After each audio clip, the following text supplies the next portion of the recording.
going through the budget process, and then if I add back the last 2 years of being on the Health and Human Services Committee, looking at the whole subject of intellectual and developmental disabilities, and then looking at the composition of this committee, it became apparent to me that, and when I started talking with Matt Fletcher, it was, we need an IDD 101 for this committee. I mean, there's the KDADS element, there's the people on the wait list, there's everything that surrounds this. And I wanted to take an opportunity just to do some level setting and some education. So that's really what today is all about.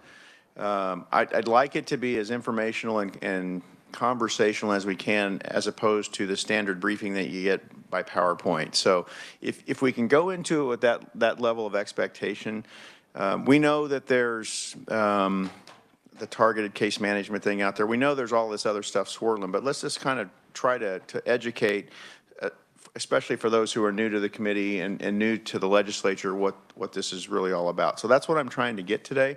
I have no endpoint in sight, but I really want to get to that level of education for all of us. And knowing that there are things out there that we're going to collectively continue to work on. So that's kind of what I'm trying to get to. And I'm going to give one public service announcement before we get Matt up here. Francie is working on, and for the life of me, it escapes me, it's either the 12th or 13th of next week. We have another informational kind of thing planned, and then mark your calendars, Tuesday the 18th, trying to work a field trip, day down to the farm, so to speak, to look at the 988 call center. So and that will be kind of around the lunchtime, so it's not going to be late in the day, but we're working the details of that out. So just kind of keep that information out there. So with that, we have Matt Fletcher from Interhab, we have Michelle Hayden from KDADS, and time permitting, we've got Mike from the DRC. We'll just go with that. Let's just start, and Matt, take it away. Oh, I will apologize. Representative Carpenter had a friend pass away, so he's at a funeral. He won't be here today. And I think Representative Reese has a sick spouse, and Representative King may have to leave here a little bit. So it's not a reflection of the topic. It is some life occurrences going on right now. I'm used to people getting up and leaving when I start talking. Okay, all right. You can ask my wife. So I'm pretty comfortable with that. But Matt, take it away. Thank you, Mr. Chair, and thank you, members of the committee. We are so grateful to be in front of you today to provide this overview of Kansans with intellectual and developmental disabilities and the service system that provides support to them each and every day, 24 hours a day. This is truly a first-of-a-kind experience for us in being able to be in front of this committee to provide this kind of overview. And the meaning of it is not lost on our membership. So when I tell you there's a great deal of excitement on behalf of Kansas service providers that we've been afforded this opportunity, please understand how great an honor this is for us. And I say us because today it's not just me that'll be up here speaking with you, but I have a number of my friends that I've brought along from across the state of Kansas, each with a special role this afternoon in helping to provide a bit of context on these individuals and the systems that provide support to them. So with that, why don't we go ahead and dive into the discussion for today. And really, we're going to cover several topic areas, including, and most importantly, the why. Why do we do this work across the state of Kansas? Why do we spend this money? Why is this so important? And I think that will help ground the rest of our discussion this afternoon. But we'll also go into what is an intellectual and a developmental disability. We'll talk about a brief history of services in our state to this population. You might be surprised by some of that information. We'll talk in terms of the values and mission of our system here in Kansas, and there is a guiding statute in place here in Kansas that has determined those values and mission for us. We'll talk about our service system and give you a day in the life of service provision. We'll let you know a little bit about our community developmental disability organizations, and then we'll end our discussion this afternoon talking about challenges to our system and what the future holds for Kansans with IDD. So with that, I'd like to introduce you to our presenters for this afternoon. I've introduced myself. I'm Matt Fletcher, the Executive Director of InterHab. Also with me this afternoon is really the rock star of today, Samantha Snow. Also here is Megan Shreve, the Associate Director of InterHab, Lori Feldkamp, the CEO of Big Lakes Developmental Services in Manhattan, Kansas, and Mika Hefner, the Vice President, COO of DPOK in Salina, Kansas. And with that, I'd like to introduce you to Samantha Snow. Samantha, welcome to committee.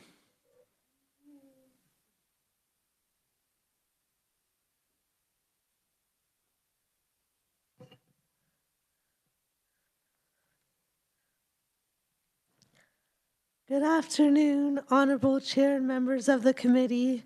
My name is Samantha Snow, and I am grateful to be here today to share my story and talk about the importance of support for people with disabilities.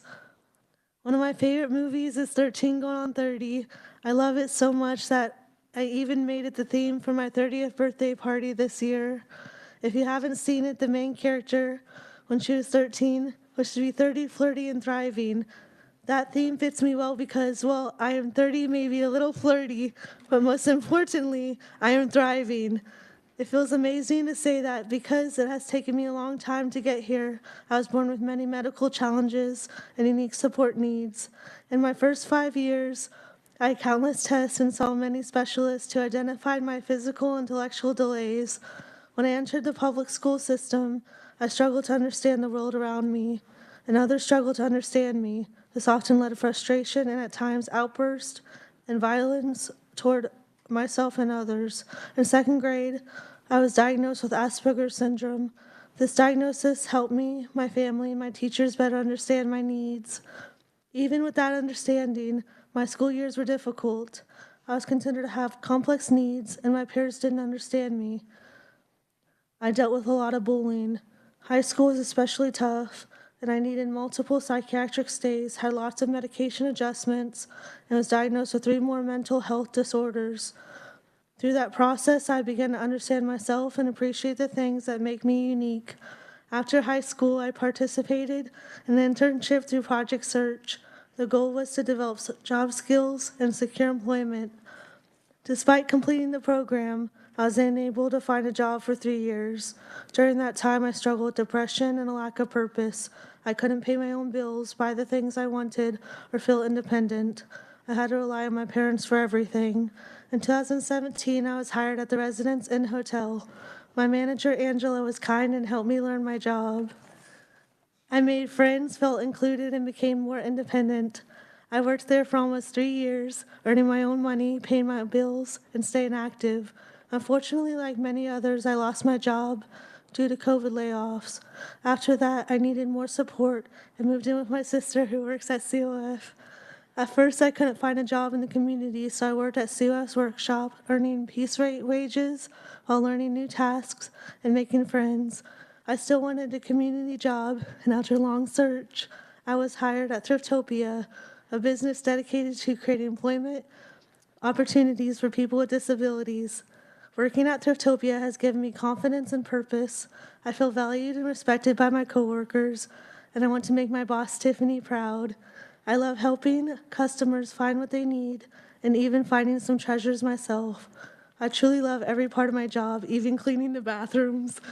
Since moving to Kansas and finding a job I love, I've gained independence. I pay my bills, coordinate my own transportation, manage my paycheck, ride my bike around town, and shop on my own. Even though I am still on the waiting list for services in Kansas, I am doing well because of the support I have received. But I know that not everyone is as lucky. I want every person with disabilities in Kansas to have the chance to work, learn, and grow like I have. The people who know me today wouldn't believe that I was once considered a complex needs case. My journey shows how important support, stability, and long-term care are for people with disabilities. I am just one person with disabilities. While I can't teach you everything about the disability community, I hope my story has shown you that with the right support, people like me can thrive. The services and care we receive don't just change our lives, they make the world better for everyone. Not to brag, but I am pretty great. and I wouldn't have been able to realize that greatness without the support I've received along the way. Thank you for listening and for dedicating your time to learning about people like me. I will now stand for questions. Samantha, thank you very much. That's pretty inspiring. Thank you so much. Yep. Thank you. Any questions for Samantha or any comments? Representative Ballard? Thank you so much. I enjoyed hearing your story. Thank you. And you know what? You are great. Thank you. Representative Steens? Thank you, Mr. Chair. Samantha, you are definitely 30 and flirty. I love it. And that's one of my favorite movies, too. Yeah. So we'll have to watch it together. Thank you So for your, good. as Representative Ballard said, your story is very inspiring. Thank you for being here. Thank you. Okay, thank you so much, Samantha. Thank you. Thank you.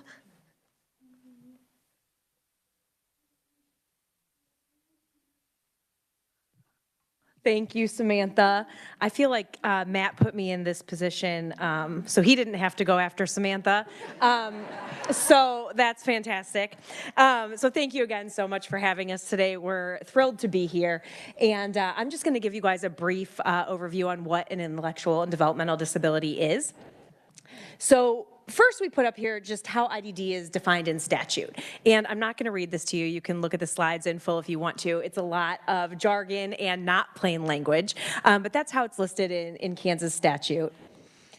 But if we're looking at what an intellectual and developmental disability is, it's a disorder that's usually present at birth and negatively affects the trajectory of an individual's physical, intellectual, and or emotional development. Many of these conditions affect multiple body parts or systems, and an intellectual disability starts anytime before a child turns 18 and is characterized by problems with both intellectual functioning or intelligence. Excuse me. This includes the ability to learn, reason, problem solve, and other skills, adaptive behavior, which includes everyday social and life skills. The term developmental disabilities is a broader category and open to lifelong disability that could be intellectual, physical, or both. IDD is the term often used to describe, and probably the number one acronym that we use in front of all of you, different disabilities. And I'm not going to list them all out today, but here's just a few examples of developmental, intellectual and developmental disabilities that our providers are using or that Kansas have across the state. So you can take a look at these, and we'll go into a little bit more detail on the services we provide later. But I believe Matt is going to come up now and talk a little bit about the history. Oh, I think there's a question for you. Question for Megan? No, for you, Matt. Oh, yeah, Matt, okay. Yes, sir. Chair, what is your favorite color? Blue. Blue, okay. Yeah. Now, if we were going to look at this, percentage-wise, is there one form of IDD that is larger than others, or percentage-wise, how would you break that out? That is a fantastic question, and I would need to go why I back. Yes, absolutely. I will pull those numbers for you because I think that would be very interesting. We have some folks here with KDADs today, and that may be something just rolling around for them. But my guess is we'll all have to go back and kind of pull some numbers on percentages. But that's a fantastic question. Mr. Chair. And Megan, I just have to say, was correct. I did put Megan in that slot specifically because of how great Samantha Snow is. But now that you've heard about the why and what an intellectual or developmental disability is, let's talk a little bit about the history of the service system here in Kansas. And it really does go back to the formation of our state. So within our Constitution that was ratified in 1861, in Article 7 of the Constitution, our founders had enough forethought to realize that this would be a primary role of the government, to provide for care of the intellectual and developmental disability population. Now, they did not, however, have the foresight to be able to see far enough into the future to understand where we would want to be in terms of services. So what you will see in the language is that the state will develop an institution, a benevolent institution to provide service to these individuals. And so I think it's really interesting that our founders had that kind of foresight to articulate that this would be a responsibility of the state, that this would be something that, keep in mind the state at that period of time, the agricultural state, bare bones in 1861. It was in the middle of the Civil War when they put that document together, and they still had the foresight to say, yes, we believe that this population is so important, it should have mention in our founding document. And we made good on the language in the Constitution. Within 20 years' time, we had developed the first institutional setting in Kansas. It was located originally in Lawrence. And then I believe they had the opportunity to decide on the University of Kansas. And so then this facility was moved to Winfield, Kansas. It was renamed, became the state home for feeble-minded in Winfield. And the population, when this was first opened, was 30 people. So that's where we began with providing service to folks. But as you can see from this picture, which is undated, but from the late 1800s, by the time this institution had moved to Winfield, a serious development effort was undertaken. You can just tell from this series of buildings and the smokestack that within a short period of time, the state of Kansas was significantly investing in providing services to the IDD population. And it was all ages. Okay, so these were children and adults that were being served by this institution. Here you see in this picture a kindergarten classroom full of children with intellectual and developmental disabilities. And it's important to note that these were wards of the state. So families were encouraged to give up their children to become wards of the state where they would spend their lives. So there was no leaving these settings once they were admitted. And it's also important to note the prevailing perceptions of the community. And this is not just Kansas, but this is across the country. The common perceptions of society regarding persons with intellectual and developmental disabilities was that it was best. It was the most compassionate thing to be done to remove the individual from society. It was best for them, it was best for their families, and it was best for our communities. That was the prevailing wisdom of the time. That's why we grew these institutional settings. The other thing that was pervasive at the time is that there was a belief that disabilities sprung from the vice of parents, that parents had somehow been engaged in something immoral or sinful that has resulted in the disability of a child. That is hard to wrap our heads around today, I think, but that was a fairly common belief at that time in the Victorian era. And you'll see in a little bit that that belief sort of wraps itself into a scientific theme in the early 20th century to some particularly toxic outcomes.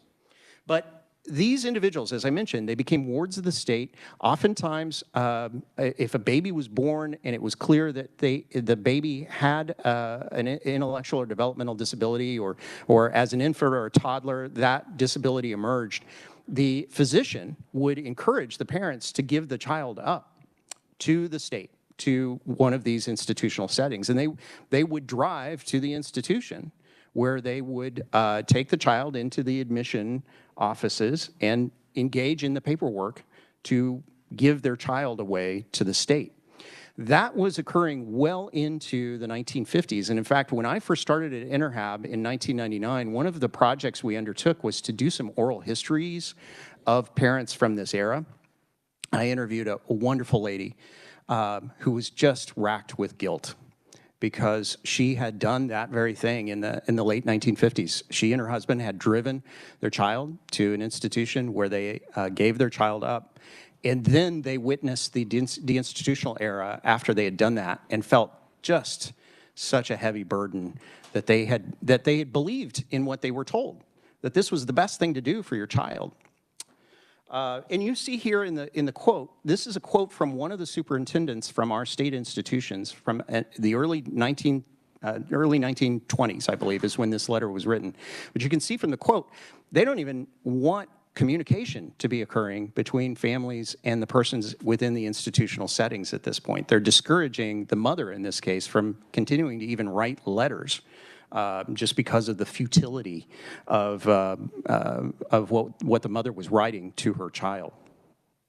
And this type of isolation and abandonment continued with these individuals all the way into death. So in the cemeteries of these institutional settings, you will not find traditional headstones with a person's name, date of birth, and date that they passed away.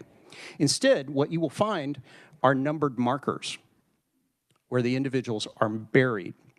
And there's this very specific reason for this, and that is to spare the family the shame of their family name being on the headstone in the cemetery. So the family, if they wanted to visit the grave of a loved one who had passed away, they would go again to the institutional offices where they would keep a ledger that would show the numbers of the graves and the individuals who were buried in each grave, so the family could visit the grave without the stigma of the intellectual and developmental disability casting negative aspersion on the family. That is where we've come from within about 100 years' time. Now, I'd mentioned earlier that the belief system spun its way into the scientific theory of the time, and that was eugenics, which emerged in a very, very big way in the early 20th century in the United States. And we saw a number of states adopt laws, eugenics laws, regarding the intellectual and developmental disability population. Indiana, you see here the plaque, Indiana was the first to establish a sterilization law for persons with disabilities in 1907. But they weren't alone, and a number of other states did so. And you can see here on the map the states that either passed legislation or considered legislation or had legislation at one point and took it away. You'll notice the state of Kansas is among those states. In 1913, Kansas passed its first sterilization law for the disabled population. They followed that law up with a second law in 1917 because the first law was not workable enough for the individuals within the communities who were performing these functions. So a second law was passed by the legislature in 1917. That law stayed on the books until 1965. And in that period of time that the law was on the books, more than 3,000 sterilizations were conducted on persons with disabilities in our state. And that number makes Kansas the 6th leading state in that era in terms of the number of sterilizations that were conducted on persons with intellectual and developmental disabilities primarily, but also persons with mental health also. Now, institutions were considered state-of-the-art in the Victorian era, and Kansas was an early adopter of institutions as a method of treating persons with disabilities. Kansas was, I believe, the 12th state in the Union to begin development of an institutional setting, which is really something when you think about Kansas coming into the Union so relatively late in the 1800s that our folks, again, with that kind of forethought, and they saw a trend occurring across the country. 11 states had done it, and they started to do that as well. And the state invested heavily in institutional care throughout the 20th century, eventually building 4 such institutional settings. Winfield, which we've already talked about, formed in 1887, Parsons in 1903, Winfield in 1913, and then Topeka, K&I, the last in 1960. And the population peaked within these 4 settings at just under 3,000 in the late 1960s.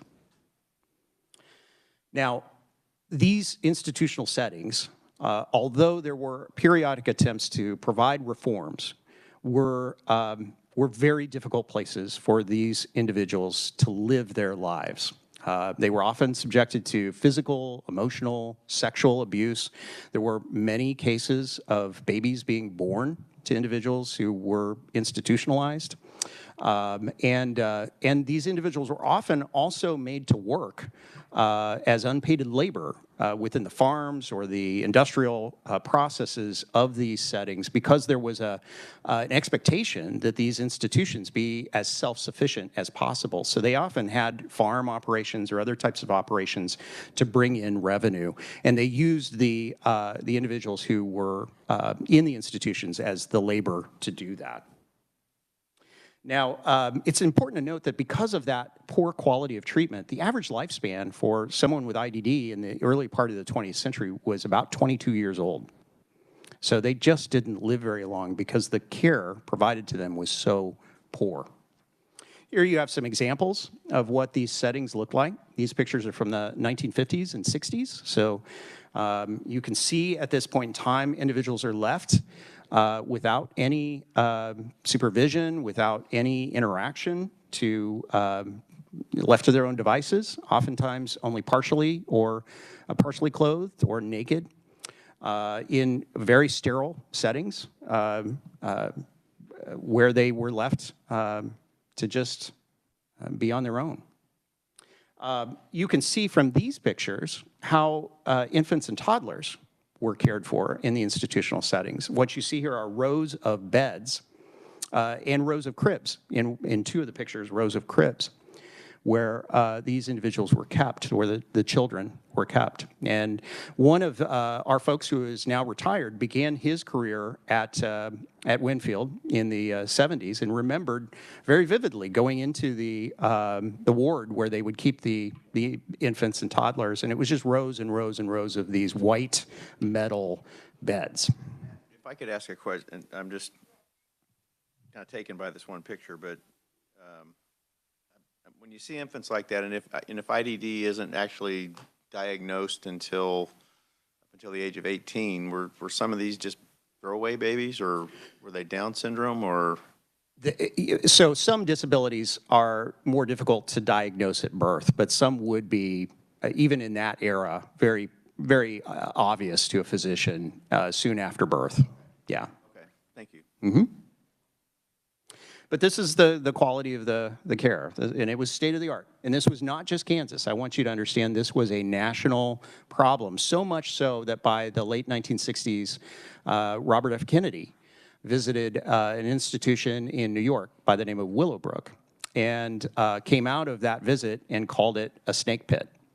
Willowbrook eventually became sort of an epicenter of a national debate over institutional care, and Congress finally got engaged really because of a television expose that occurred in which a camera crew was able to gain access to one of the wards and film in real time. If you ever want to see it, it's on YouTube. You can actually see that video footage that there's actually a physician who was fired by the institution because he was trying to engage in reforms, and when they fired him, they forgot to take away his keys, and so he called his friend, his childhood friend, Geraldo Rivera, and he said, "If you can get over here right now with a camera crew, I'll let you in," and they did. And what you will see is the unfiltered truth of what those settings were like. Kansas was the same. Again, I spoke with families who had children in the 60s in these settings and talked of cement floors with a drain in the middle of the room. And the individuals would, they would, in a communal way, they would bathe them by spraying them down. So we began to see change in the 1960s, really. There were signs of this going as far back to the 30s and 40s. In fact, we've got some IDD service providers in Kansas that go back that far. So we did have community presence of mind to realize this wasn't the right way to go. But for the most part, the development of community resources for persons with intellectual and developmental disabilities started in earnest in the 1960s. So you see probably a lot of the organizations in your communities got their start around that time. I'm thinking of Cottonwood in the late 60s, early 70s, Achievement, that same time frame, where, families said, no, I'm not going to do this. You're telling me to give up my child. I'm not going to do that. I have an expectation that they can be in the community with me and they can get the care they need. And so You saw in 1965, we started to see this explosion of licensed community service providers. In 1968, the state starts to respond. So the legislature is listening and again is very responsive to the concerns of family, beginning with mandating special education for children. County mill levy followed, so local units of government got involved and started to provide funding for these community service providers. And then finally, on a national basis, the courts got involved. And you started to see just a flood of judicial action regarding the rights of persons with disabilities and the requirement that we provide the least restrictive environment for these individuals. In 1974, the legislature started to appropriate state funds, primarily through grants at first, for community services. Then we saw the United States Congress develop something called the Home and Community-Based Services Program, which Kansas was an early adopter of. We had a general waiver, HCBS waiver, in the state beginning in the 80s. And in 1990, we created the comprehensive IDD waiver, which is still in use today. That's what you guys worked on just a few weeks ago in your budget process. Also in 1990, the Americans with Disabilities Act was passed by President George Bush and signed into law by President Bush, which is a landmark piece of federal legislation that really defines the rights of persons with disabilities. Kansas followed suit in 1995 with a fairly progressive state law called the Kansas Developmental Disabilities Reform Act, which still to this day remains one of the more progressive pieces of state law regarding this population. So just to wrap up the history lesson, the legislature started in earnest to move away from institutionalization in the late 1980s, first with Norton State Hospital, closing it in 1988. A decade later, the legislature closed Winfield State Hospital. And by the way, the closure of Winfield was the last time we were able to zero out the state's waiting list for the IDD population. We used proceeds from the closure of Winfield to bring that list down to zero. However, we didn't have a good strategic plan at that time in place to arrest future growth. So within a few years, it had already started to grow again. I do want to point out, because this is really important to note, that in the last 40 years, the quality of support for individuals within K&I and Parsons State Hospital has improved tremendously. They do outstanding work on behalf of the individuals they provide support to. So although we came from a dark era of institutionalization, we do have good, strong institutions in our state that are doing good quality work. The current census for this population is about 300. In the two remaining institutions. And it's been stable at around 300 for a long time. So if you think about it again, we've gone from a peak of 3,000 about 40, 50 years ago to 300 now. The community is where all of that transition has occurred. So very briefly, I do want to talk to you about the Developmental Disabilities Reform Act. And this picture is, I really like this picture because this is the actual bill that became the DDRA, and you'll notice from the date on it, this is our 30th anniversary, just about, of the Kansas Developmental Disabilities Reform Act, and it should be something we all celebrate, because it is a fantastic document. First and foremost, it's the compass, and it does this in a very eloquent and simple fashion by articulating 4 values that we should strive to accomplish on behalf of this population: independence, inclusion, integration, and productivity. And I love that it boils it down to that, because it helps us to kind of keep those things in mind as we make our policy decisions. But the Act really calls for an array of services and supports available to individuals. It talks in terms of trying to have a range of services and supports available to those individuals as well. And most importantly, it says that these individuals should be treated the same as everyone else. Now, in addition to that, I've got a few notes on some other things that the Act has in it, including that it calls for adequate and reasonable funding for this system. I think that's important to note. It also established our network of gatekeeping entities, the CDDOs. And that's important that we have that law in place. And before I leave the values discussion, I also want to point out just a sort of something that everybody can kind of keep with them as they discuss these issues, and that is this concept of persons first. It's I think, a very empowering language choice for not just this population, but all populations that might be in similar circumstances. But we like to think of the individuals first. And so we don't say a disabled person or the disabled community necessarily. We say a person with a disability. And so that places that person really first. And if they happen to have a disability, well, then that's just a kind of an extra detail about that person. So thank you for listening to the history lesson. I hope you found that interesting as some context for your decisions that you make here. And I'd like to turn it over to Megan now to talk about our service system. Okay. Thank you. Oh, question from Representative Wilcott? Thank you, Mr. Chair. Wonderful presentation. I find that very fascinating going through the history of it. Some of it's not a history that's very friendly, but it's part of history, right? That helps us advance forward. Do we know the percentage of the population that are in the IDD community over the last number of years? Is that percentage of population growing over the years? Is it steady over the years? How do we know those numbers? That's a great question. I don't have it on the tip of my tongue, but I do have that data on a national basis, and then you can extrapolate from that just by kind of census. What Kansas looks like. And the census has started to collect information about persons with disabilities as well. So that data is out there also. I'd love to pull that for you and get that for you. One more real quick. Also, you went through early on in your presentation, there was, I don't want to say the definition, but some categories with it. Are the categories, are those defined in statute, or how are those defined, and are they ever updated? They are defined in statute. I'm not aware that they've been significantly updated, although I think we're always learning new things about individuals. I would say, within the last 30 or 40 years, autism has become something that we have all needed to learn increasingly more about as the diagnostic tools have gotten better to diagnose individuals with that condition. And so, we're always learning and refining, and I think that reflects in the revisions you see. Thank you. Mm-hmm. Megan? All right, so we're going to move into what Kansas IDD services look like today. So today, Kansas with IDD receive the supports and services from providers in their home communities across Kansas. So we talked about some of the individual providers. Some are here with us in the room today.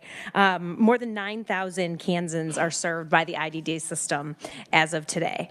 And Kansas has a strong network and a positive national reputation. A lot of people look to Kansas for the great services that we have. Services are largely provided through the HCBS waiver, which you've heard a lot about as well. The average cost of serving a person on the waiver is about $62,000 per year. We talk about this a lot in our requests for funding as well.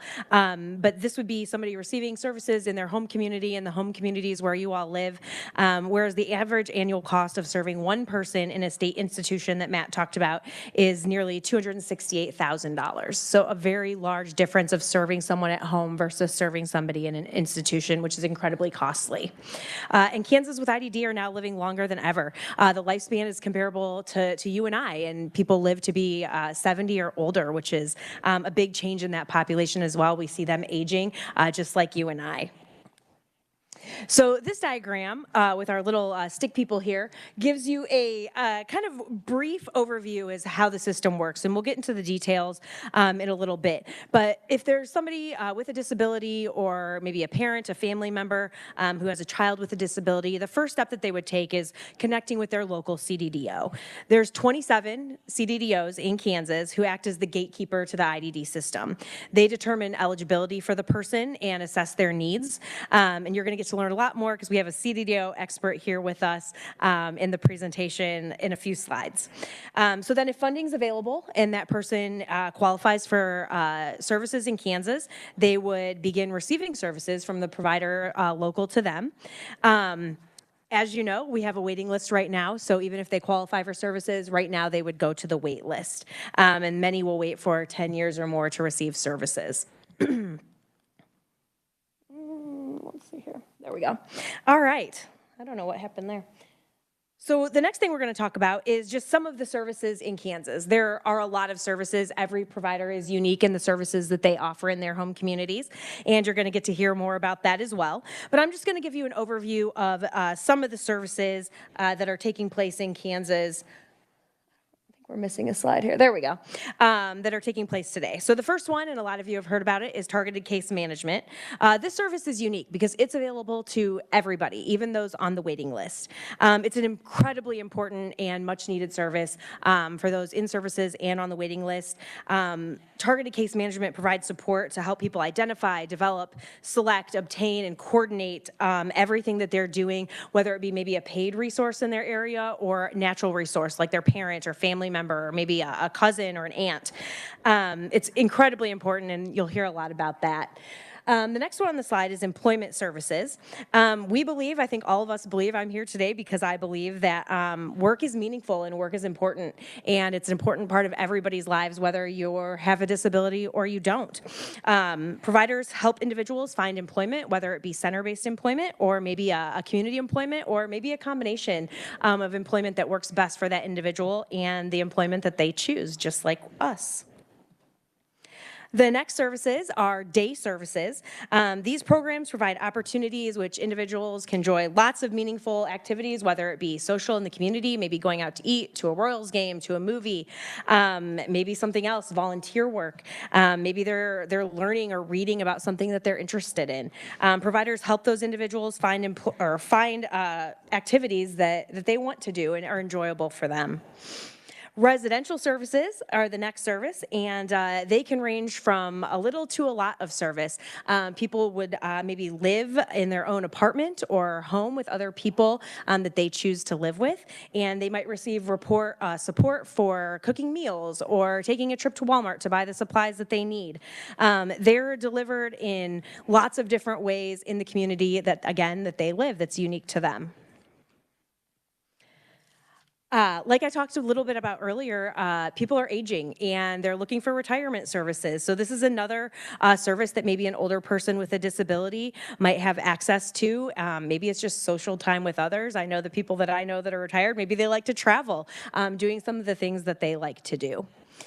The next is health and wellness services, which could include health assessments, first aid, referrals to a physician, the administration of injections or medications, help with figuring out their medications, because that can be difficult for all of us as well. So the next couple of services are interesting. So assistive technology could mean such a number of things, whether it be a device, a screen reader that helps people read if they have limited vision. It includes things like special apps on your iPhone that just make your life easier day to day. So I think all of us have benefited from some sort of assistive technology. I think most of our kids have now these days too. The services are just incredibly important to help people live the best life they can. And assistive technology makes it accessible and easy for them to do so.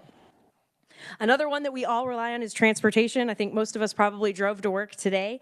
A lot of our providers facilitate transportation in their communities because we need ways to get people into the community and get them to the activities that they want to do, whether they can drive or, like Samantha said, she bikes around town. All of us should have that opportunity. The next one, services for infants and toddlers, which provides early childhood education, speech therapy, occupational therapy, other community supports, physical therapy, medical care. I can share that my own son, who turned 5 yesterday, was the recipient of birth to 3 services for speech therapy, and he graduated out of it, and we're incredibly fortunate that Kansas has such a strong birth to 3 program, because a lot of those children, they get the services early that they need, and they're able to move forward and have a successful education. So again, lots of services. I only talked about a few that our members provide. You're going to get some more details from Lori here in a second, who's going to share what it looks like at a provider organization. Megan, thank you, and Lori, welcome. Thank you.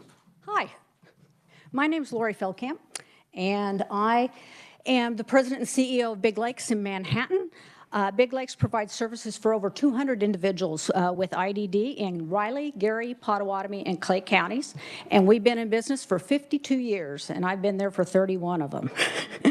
I've been asked to give you a general idea of what a typical day is at Big Lakes for our clients and for the direct support professionals that support them. I think the best way I can demonstrate a typical day is to share with you how untypical our clients are and how their services are tailored to meet their individual needs because they're all different. I have changed the names to protect their privacy, but this should give you a good idea. Plus, I think pictures are great. Here we have Calvin. Calvin is 64 and began services at Big Lakes in 1990. His parents have passed. His brother, who lives in Kansas City, is his legal guardian. In addition to IDD, Calvin has several mental health diagnoses, which cause him to have angry outbursts that may cause harm to others and himself. With the support of his day and residential staff, however, he works very hard to manage his emotions so he can successfully work in the community and interact appropriately with others. Calvin lives in a group home with 6 other men. Staff are present on site 24/7 to ensure his and the others' health and safety. And they also support him with household chores such as preparing meals, taking his medication, doing laundry, and cleaning his room. And as you can see, he's a big Chiefs fan, big time. He likes to make breakfast independently for everyone in the household on Saturday mornings. And he also likes to hang out with his best friend, Tom. You can see them watching TV. He is also very proud to tell you about his girlfriend, Allison, who he has been with for 20 years. Calvin also has an exceptional work ethic and has held many long-term jobs in his 64 years in the community, some for as long as 15 years. At the Power Cat Grill, if any of you have been there in Manhattan, he works there. He works 15 to 20 hours per week washing dishes, cleaning up the work area, and taking out the trash. I was just there having lunch with him on Tuesday. He does a great job. His job coach provides him with support to learn any new skills that may be necessary on the job and also helps him to maintain employment. He utilizes the Manhattan public transportation system with the support of his staff to get himself to and from his job independently. When not working, he enjoys taking part in day services. Staff provide planned activities both in the community and at the day service center. He enjoys going out to eat. He walks to the Walmart almost every day. He participates in the Wii League Bowling, and I'll put in a plug that they were involved with the Internet Wii Bowling, and they won the national tournament. He's very proud of that. And he also enjoys going to the Manhattan Senior Center for art and movies and couples outings with his girlfriend. Sally, pictured here with her good friend Karen, is 47 and began services at Big Lakes in 1995. She has a very complex past relationship with her family, as there were issues with alcoholism and abuse. She has no legal guardian, as she makes decisions for herself about her life independently with staff support. She also has a brother who has IDD. She also has multiple diagnoses that cause her to become angry and physically aggressive with staff and other clients, and she also damages property. She battles very hard each day to manage her emotions. She lives alone in her own apartment with her staff supporting her by assisting with managing her medication, money management, grocery shopping, and other daily needs. She does very well living on her own. Her apartment is her own personal sanctuary, where she goes to remove herself from others and for her own mental health, while having staff support available at any time by phone, and somebody can be there right away. Sally is picked up at her apartment each weekday by the Big Lakes bus and brought to the day service center. She loves to work and participates in our center-based employment program. Big Lakes bids on contracts with employers in the area to bring work into the center for our clients to perform. She especially enjoys building spools for Parker Hannifin. I don't know if you're familiar with Parker Hannifin, but they're a company that manufactures industrial tubing and ships it all over the world, and we make their spools for them. She also enjoys packaging items for various local businesses and agencies, such as the Kansas Department of Agriculture, which is pictured here. That's what she's working on. She is unable to keep a job in the community. Previous attempts have lasted no more than a month because of her behavior. She prefers paid work over participating in day activities. So she would spend her day working all day if we have the work available. Without Big Lake's center-based employment program, she would not be able to work. And she takes great pride in earning a paycheck and paying her own bills.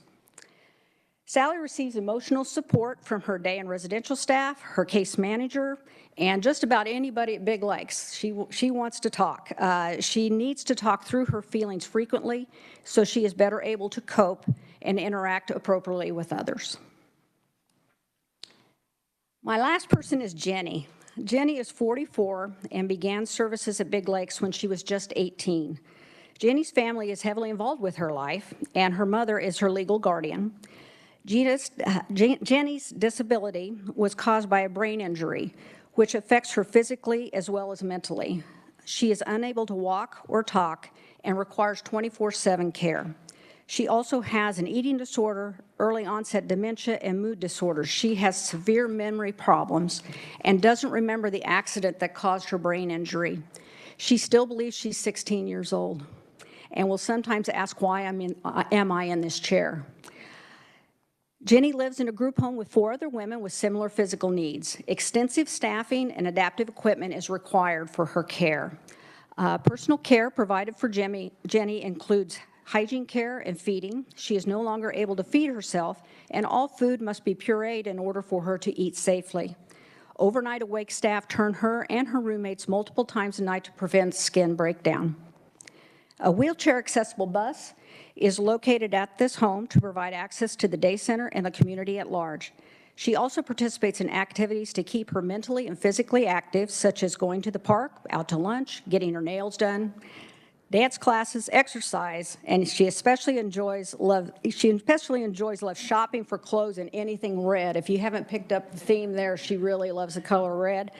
Motion exercises performed with the supportive staff help keep her limber, as you can see there on the right. Nursing staff at Big Lakes monitor her health for any changes that may require medical intervention and take her to medical appointments while preventing ER visits. She attends the K-State Speech and Language Center weekly. With staff assistance, she uses a Dynavox communication device, which you see there in front of her chair there, which costs about it's about the cost of a good used car. Is how much those cost. She was able to obtain this device with the help of her MCO, her case manager, and K-State Speech. She has learned to type in many words and can form sentences herself, but she also uses folders for more complicated things. For example, she has a folder called Pains and Feelings for when staff are trying to figure out what might be troubling her. She will pull that up and point to what it is that she's trying to convey. When she can't figure out why she is in the chair, which is a common question that she has, a staff assists her with opening My Story folder where she can learn about her story again. Jenny's face is so expressive and her mood is evident whenever she puts that big smile on her face.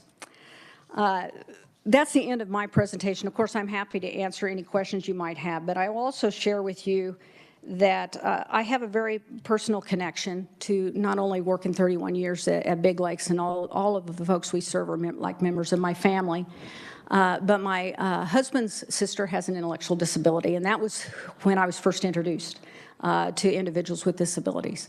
Her parents, my in-laws, when she was born in the early 60s, they were told to take her to K&I. And leave her there. And they said, absolutely not. We're not going to do that. And so they did everything they could to help provide support for her. When she was old enough, she actually went to Rainbows in Wichita to receive services. And her parents were very instrumental in getting community services started in Nemaha County, which is where they're from. And as soon as they got services started, in the community, they brought her back, and she continues to receive services, actually at Twin Valley in Washington County, and I'm her legal guardian. The services are extremely important for her, especially as she ages. We're the same age, and we're all having aging issues. But one of the things I will mention that is a real challenge for our population. My RN that works at Big Lake says that when you look at an individual with an intellectual disability and try to determine what kind of services they need or the challenges that they face, you can generally add 20 years to what their chronological age is. Because years of having to deal with physical and mental disabilities, medications that you are on, and different experiences that you see aging kind of rushing up on them. We're seeing individuals in our program that are in their 40s with Down syndrome that are starting to develop dementia, if not outright Alzheimer's. My sister-in-law is dealing with Parkinson's as well as dementia right now, and all those are really serious challenges that we face as a community service provider in being able to provide the services that they need. So with that, I'll wrap up, and if you have any questions, I'm happy to answer. Hopefully that gave you a nice idea of what's life is like at a provider. Thank you so much, Lori. I think up next we've got Mika. Yeah. Sorry, Mr. Chair. Oh, Representative Steens. I've never been to Big Lakes, and that was fabulous. I love. Thank you. Is that like an apartment kind of complex? Like, I'm not familiar with those. I know ISLs and group homes and things like that. We have a day service center, which is where people come Monday through Friday, 8 to 4, okay, which is where we have day activities and center-based employment. We kind of call it our hub because generally everybody comes there in the morning and then everybody goes out except for those that are staying there during the day, and then we have people coming in and out and in and out. It was funny, we had Coach Kleiman of K-State came out and did a tour, and he says, I have no idea how you keep track of people. He said, camps drive me crazy. I don't see how you guys do it every day. But there is a lot of coordination that's involved. Also, we have individuals that have their own apartments. They lease their own apartments if that's where they want to live, or they have choices with group homes that we build. By the way, that is something that state does not pay for. We fundraise in order to buy and build group homes for people to live in. So, you bet. Representative Ballard. Yes. Oh, gosh.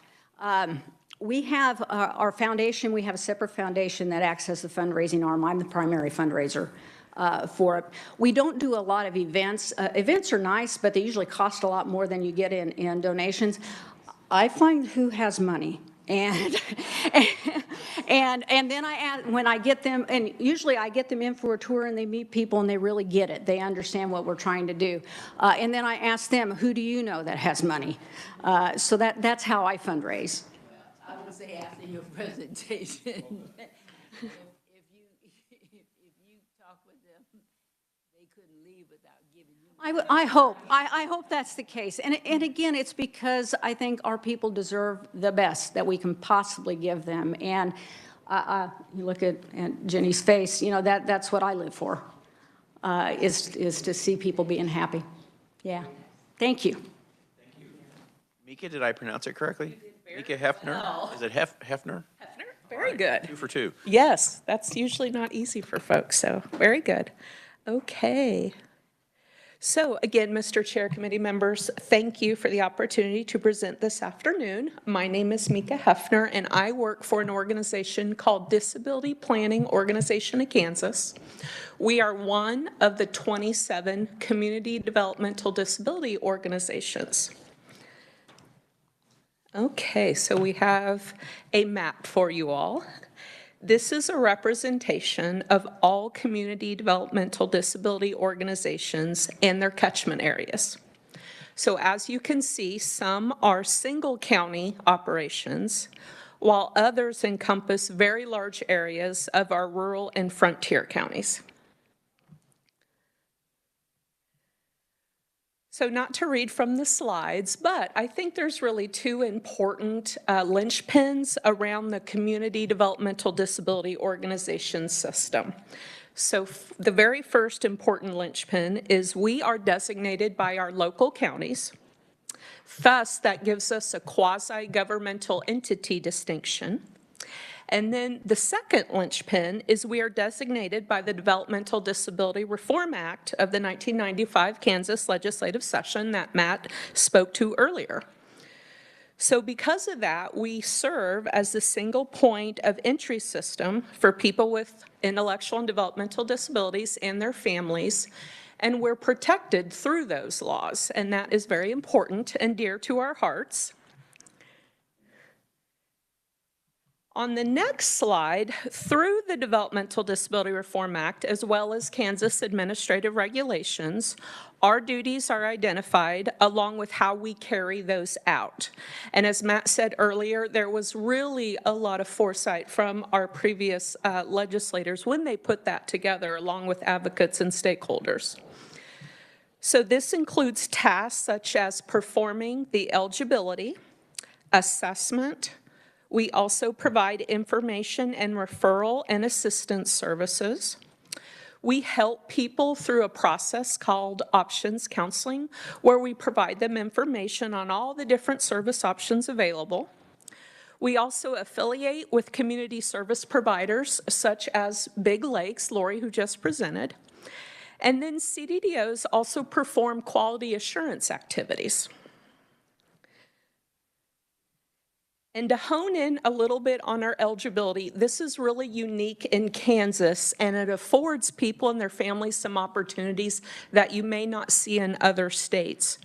So in Kansas, we have a two-step eligibility process for people with intellectual and developmental disabilities. The first piece, which many people will refer to as program eligibility, this is actually defined in the Developmental Disability Reform Act. And what it does is it gives people a birth to death lifespan access to our system. Again, that is unique. That is not always available to everybody. Then from that, we have a second step, and that is to determine if the person is functionally eligible, and that is the assessment piece we do at the CDDOs to see if somebody is eligible for the home and community-based waiver. So that is the end of my piece before I turn it back over to Matt, but again, I'm happy to entertain any questions you may have about the community developmental disability organizations. Committee, any questions?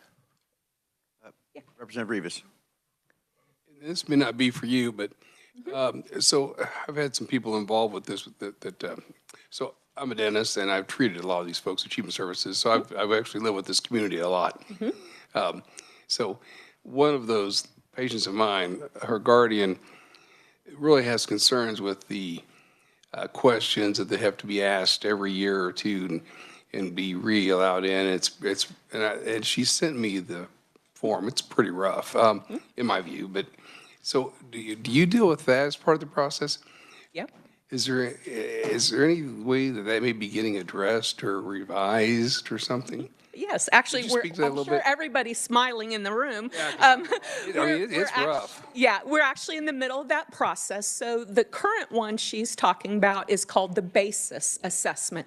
It is a deficit-based tool. It is not whatsoever focused on the person's strength. So I was actually part of the pilot group with the state of Kansas to develop a new tool through NRRAI, and we're calling that the MEFI, or Medicaid Functional Eligibility Instrument. So the CDDOs are continuing to work with the state on that tool, and we are targeting a July 1st implementation for the piece that she's talking about that is really ugly questions to ask folks. The new tool is actually a strengths-based focus tool. So instead of asking how bad you are and how wrong you are, we're actually going to ask questions like, how much support do you need to do X, Y, and Z? So, yep, we are in partnership with the state and working on that. So, thank you. Any other questions? Okay, thank you so much, and Thank we'll you. turn it back over to Matt. And I will say, while Matt's coming up here, if we go long, we're going to go long today, because I've asked for everybody to be here. So I hope everybody can stay and give everybody their time to talk about this. So Matt, welcome back. Thank you. We are rounding third and heading home on the InterHab presentation. So we're going to close by talking about some challenges that are currently facing the IDD system, and then just leave a few thoughts in your mind regarding the future for Kansans with intellectual and developmental disabilities. And really the system challenges that we're seeing right now center around the system capacity, which is a long-standing concern and will continue to be a concern until we have a strategic manner to address that.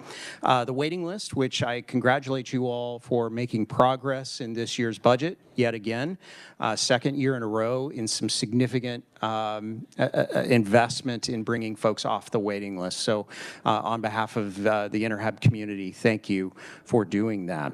Behavioral health needs, you heard just a little bit from Lori about the behavioral health challenges that many persons served by the system have, and that is increasingly becoming a challenge for the system as a whole in addressing those needs. And then finally, federal challenges, and we're seeing some emerging challenges just within the last week or so, as well as some longstanding challenges to us in Kansas based upon a completely different policy direction a few years ago.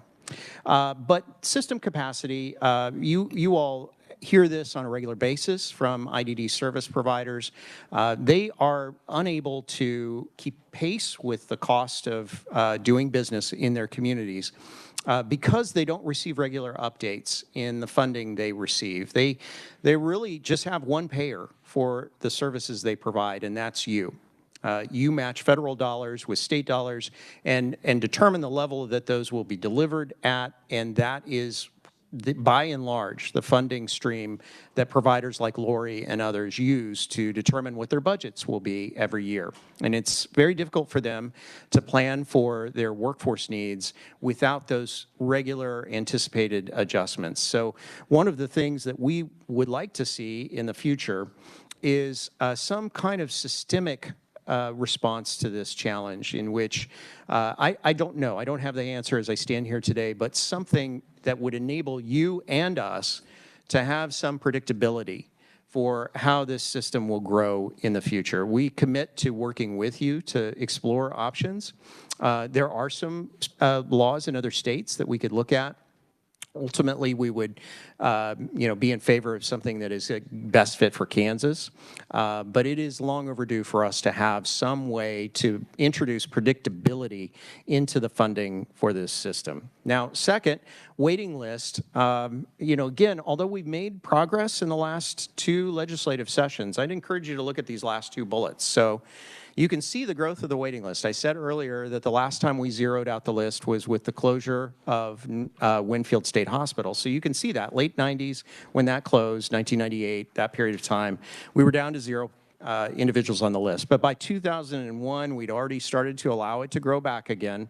And because we had no strategic direction articulated by either any of the governors that have come since that time or the legislatures, we've allowed the list to grow to where it is today. And although we've made progress, note that what we've really done is sort of arrest the growth back to about 4 years ago. So even though the lift you just engaged in was heavy, and the one you did last year was heavy as well, this issue is so enormous that it's going to take a strategic effort on the part of the state and community providers to ultimately eliminate this list. Now, we have a number of recommendations that we think are essential to any strategic effort to resolve the waiting list.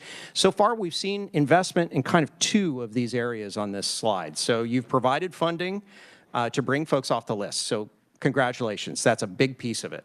The second piece that we have seen is the development of the community support waiver, which has been a legislative-led effort going back to 2022. So we need service alternatives to help address the needs of individuals on the list. So that's 2 of these suggested strategic approaches, but we've not really delved into any of the others, and we believe these others to be necessary. So again, going back to the capacity issue, you cannot grow the system if the system is already struggling to serve the individuals in service. So we have to have some method to address the capacity of the system, and it's got to expand at the same time we're bringing folks into service. So we have to strategically align our capacity investment with our waiting list investment. Next, we really need to emphasize putting people closest to service in the driver's seat for planning how to bring people into service. That means the providers that you have back at home, they know best. They know these individuals, and they can best plan for how to bring them into service. They should be the ones that are developing the business plans that then the state can back them up on in providing the needed resources. So we'd encourage that local approach as well. And then we also need to look at enhancing existing service options also. So supported employment is a great example of that. In the last legislative session, you added additional funds for supported employment to raise the rate. But it's only part of the equation. We've got to also create additional flexibilities for providers to be reimbursed for offering those services. Without that flexibility, we're not going to see providers adopt, on a widespread basis, supported employment services in their communities because it's still not feasible yet. So we've got work left to do to make it more flexible. And then the other piece of that we need to do is we need to bolster our state partner in this effort, which is vocational rehabilitation services. They still are lacking capacity in order to adequately serve the IDD population. And so we cannot build up supported employment without a strong VR system to partner with them. Without that, we're really going to struggle in serving the waiting list population, because what we know from the data we've seen already is that a lot of these folks on the waiting list are transition age, and they're young adults, and they want a job in the community, they want a place to live. So if we want to meet their needs, we're going to have strong, robust, supported employment services across the state. We're going to have the parts and pieces that will be necessary to do that. Now, behavioral health needs for this population are, as we've talked about, our population is living longer. They are also more diverse than they have ever been at any point in time. And we are currently serving people in the community that 20 years ago or 30 years ago they would not have been in the community. They would have been in Parsons or K&I. But they are here now in the community, and we've got to find a way to provide adequate support to them. These folks use not just IDD supports on an accelerated level, but they also interface with our law enforcement systems. They interface with our hospital emergency rooms and in our judicial system, unfortunately, all too often. And so this is a community challenge, not just an IDD challenge. And the good news is that there are resources out there that we can bring to the state, resources that would help us set a foundation with which to provide better behavioral health care for this population. And so what we just need is good, strong partnership with the legislature to bring those resources to the state. And they would pay for themselves over time because, again, we'd be containing costs in the community across multiple systems. Now, finally, I'll end with the challenges by talking about federal challenges. And you've heard a lot about kind of one aspect of that, which is that the state of Kansas is being required to respond to the federal government's concerns. You've heard a lot about conflict of interest in the TCM and the CDDO systems. These are part of concerns that have been expressed for a long period of time by the federal government. And what we're seeing now is KDADS as the lead entity on programmatic matters related to our system. It has started to assemble the proposed responses that they would like to put in front of the federal government. And that has led to a lot of concern out there from providers and families and individuals supported by the system that feel that we can do a better job with those proposed responses to the federal government. I'm pleased to report that we began a new process this week with KDADS, a series of work group meetings, which we are optimistic will yield recommendations for improvements to each of those proposed responses to the federal government. So I'd like to thank the legislature for all of your engagement on this over the last few months. I think it has helped us to get to this place where we have an opportunity to improve these outcomes. And I will keep you updated on our progress in that regard. Now, I'd mentioned earlier that we're sort of at a crossroads in terms of the federal sort of direction that they want IDD services to go. So during the last 10 or 20 years, we saw a direction set by the federal government in which they were really pushing states hard to diversify the types of service offerings in the community to create more individualized services and supports and more community focused supports as well. That's wonderful as an aspirational goal, but that comes with a cost. And I would refer you again to Lori's comments to you, in which she talks in terms of just what it takes to get someone into the community each and every day. And what the feds have asked for is just more of that on a more individualized basis. We don't have the resources to adequately do that at this point in time, and that presents a real challenge to the system.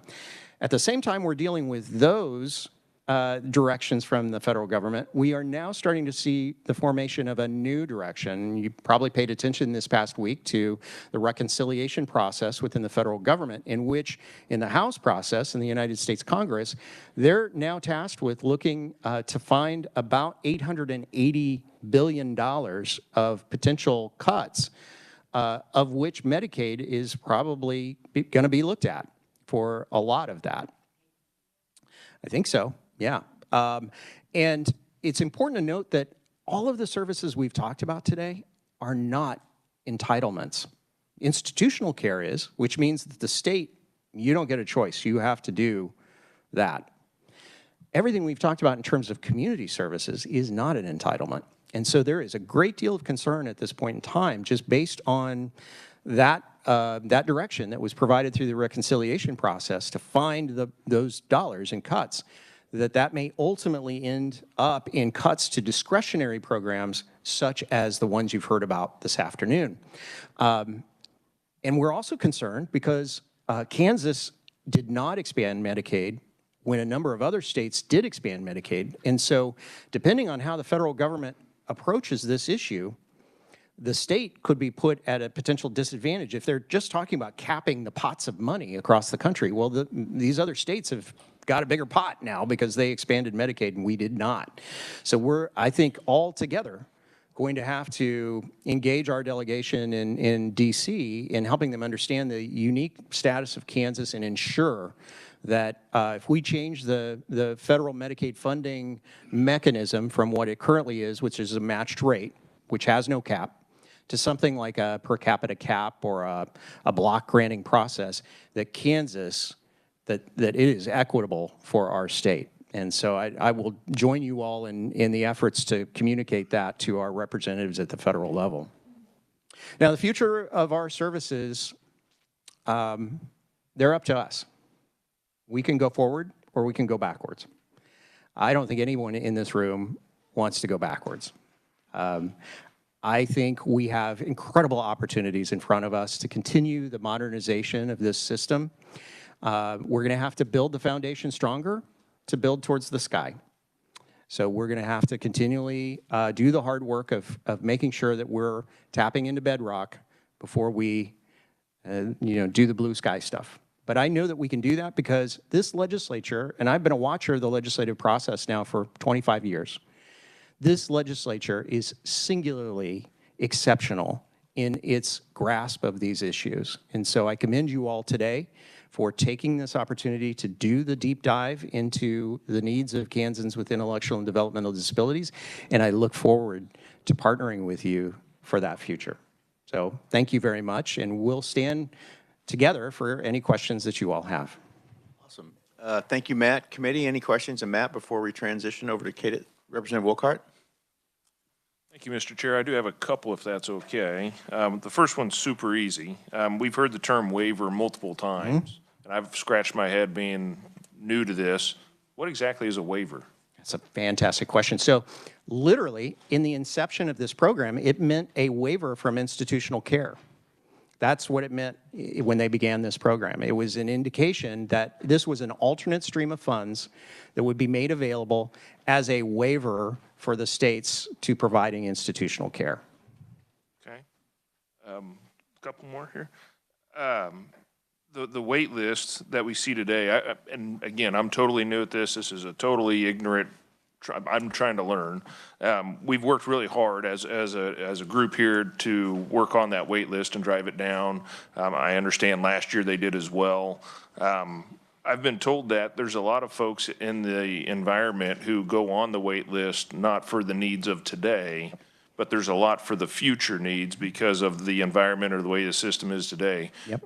Do we have a pulse on how many are on the wait list that are needing services today versus that number that are on the wait list for future needs based on forecasting? We do. InterHub did a kind of a first look back in 2021, 2022. We asked CDDOs to assist us with that to get a kind of just a peek under the tent at what this population looked like demographically and what it would need in the future. And then I'm so pleased to report that KDADS has been working with the University of Kansas on a significant study regarding the waiting list population. And I believe at some point in the near future, that study's results are going to be available to us, and we'll have, I think, some exhaustive information about the population, their demographics, and what their expectations are. So that's a wonderful question. Yes. I believe so. I hate to promise for KDADS, but I believe that report is in its kind of final stages of development. Put them on the hook for it. I know. I'm good about doing that for them. I'm good about doing that. Yeah. It's out. Okay. I didn't realize it was out. That's wonderful. So we'll get you a copy of that. Thank you, Mr. Chair. Committee, any other questions? Representative Ballard. Thank you. You know what? I've been looking under, to me, I have really two problems when I think about it. There's more than that, but once you get on the IDD waiver, most people never get off unless they die. So you're on it. And then you have all these other people that want on, who know if it's 10 years, they want to just get in now. But even if you sent them a letter and say you can get on now, they're not ready to get on. Okay, so we're kind of looking at those people. Yeah. But then you have under behavioral health needs, and I never thought about this until I just read this. In some cases, mental health providers have refused to see our clients with IDD or autism due to communication barriers and or being unable to determine a billable service. And these barriers must be addressed. We have not really looked at that in terms of, and until I read this, I thought about it, but I see this as a major barrier. Yeah. And we haven't really touched that because if you are refusing to see anyone with ID or autism, and we have a smaller list of people autistic, then they have to almost get on that list. Yeah. Because no one, and I see you shaking your head because no one is addressing that. Right. And I've been on social services a long time, but I hadn't seen this as a major barrier. Yep. These two systems, mental health and IDD, could collaborate much more closely, but it's largely a resource issue. So it is not because the MH folks aren't, they don't care or they're not good partners. It's not that. It's that we lack the fundamental common language between the two systems to adequately serve this population that overlaps both systems. And we also lack the resources. So you mentioned earlier the billing codes. That's a huge issue, is we've got to open up the pathways to sustaining these types of services for this population. And we're going to have to cultivate the expertise. So again, from a clinical point of view, providing clinical behavioral health support to someone who, for example, is nonverbal requires a very unique set of skills in addition to everything else that clinician would have. And we just don't have enough of those kind of people out there. So with hundreds of codes, Mm-hmm. I bet you can't find a code that this would go under. Right. You would almost have to put it in and hope they give you permission in order to do it. It's a real challenge. We have a few bright spots in the state where we're seeing some great partnership between the MH provider and the IDD provider to real benefit. Johnson County is one of those areas that has a collaborative program called CBHT, in which it's basically a team of case managers that are specially trained in both MH and IDD, and they just work really hard with individuals and their families and their support circle to wrap as much preventative, positive behavioral support around those individuals as possible, with the goal of keeping them from a level of crisis that then escalates to a first responder call or incarceration or an emergency room visit. And the numbers are really promising for their work. Sedgwick County is doing some really exciting things as well with a program from the University of New Hampshire called START. And I think START is something that could be a level set for the entire state of Kansas. So I'm very excited for that pilot in Sedgwick.